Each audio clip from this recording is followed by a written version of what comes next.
I'm sure you're all familiar with the counting numbers. Virtually in history, they were the first numbers that we started working with. So we've got 1, 2, 3, 4, 5, 6, 7, etc. And along came the need for something that represented nothing at all, so that was the number 0. And then we needed to develop a negative quantity, so we went to the negative numbers. Incidentally, 0 is neither positive nor negative, sits in the middle. And so this is a basic number line system with the what I call the integers, the whole numbers, and they can be expressed on a line. They obviously go on infinitely in either direction. So we need to be able to work with these numbers and to be able to learn the basic operations. And there are 4 arithmetic operations.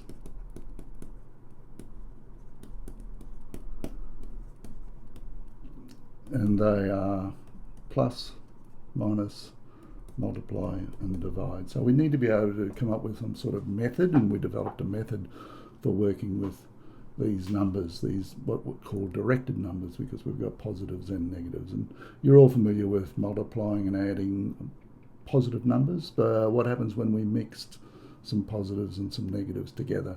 And there are certain rules that you just need to have in your head as to how this operates, because we're going to work and develop a bit further on down the track here working with algebraic numbers, and we need to know what's behind all this as far as how the method works, because if we can understand it with actual real numbers, then the algebraic numbers will be quite easy when we get to that. So let's go. So let's do addition first.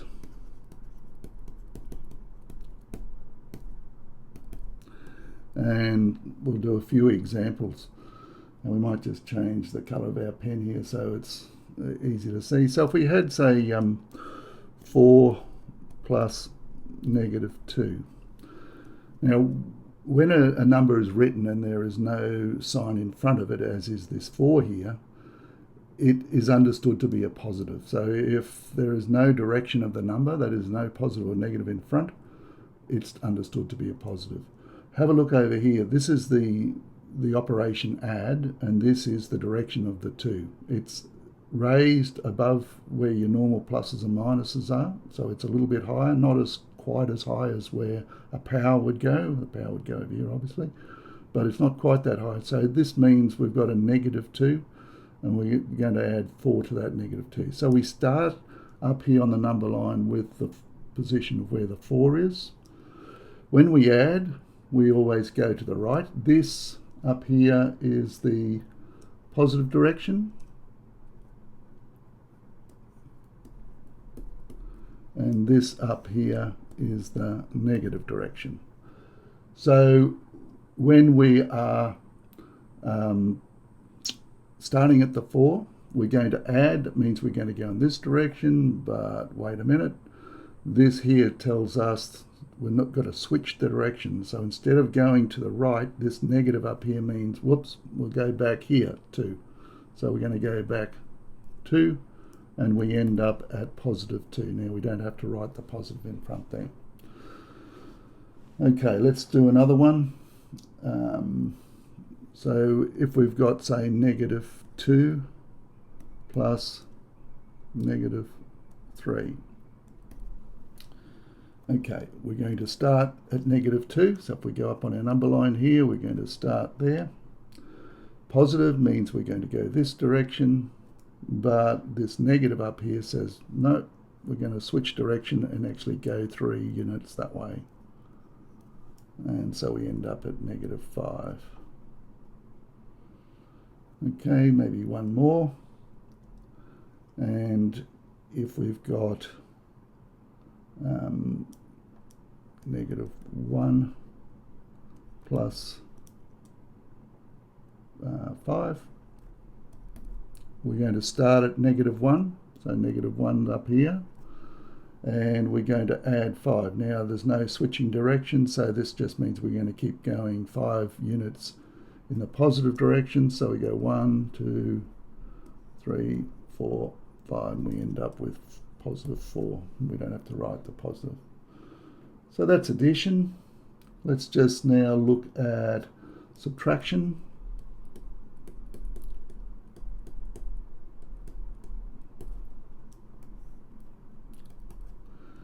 Okay, similar type of deal. We've got, say, -2 take 4.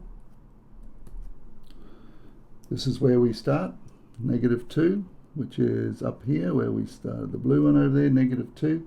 This says we're going to go in the left direction, and we're going to go 4 units. So we'll just go underneath 1, 2, 3, 4, and we end up at -6.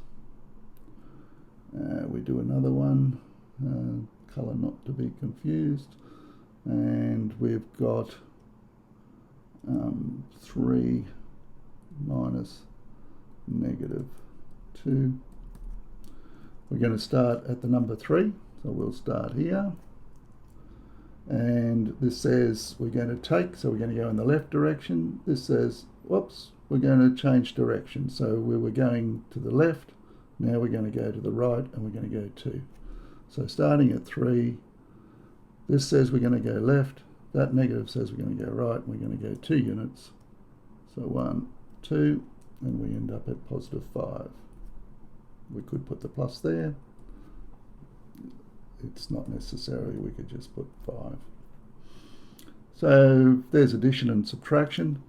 Multiplication and division.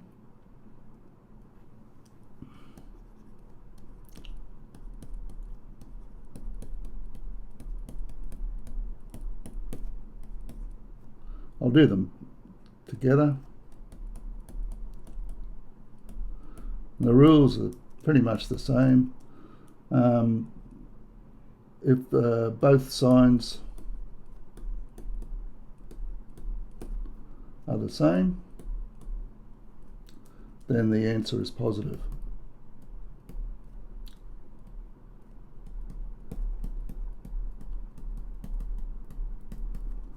And if both signs are opposite, then the answer negative. So how does that work? So let's just go 4 times -3. So we've got a positive here times a negative, so the answer is going to be -12. -8 divided by -2. Both signs are the same, so the answer is positive. Now another way to write that too is -8 over -2, and that's just equal to +4. And as I said, we don't need to write the positive if we don't want to.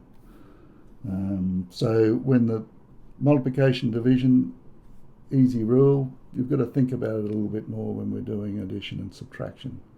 So as I say, we need to be able to understand these processes, because when we get to algebraic manipulation of algebraic numbers, then we apply the same rules and the same way of thinking as if we do when working with positive and negative numbers.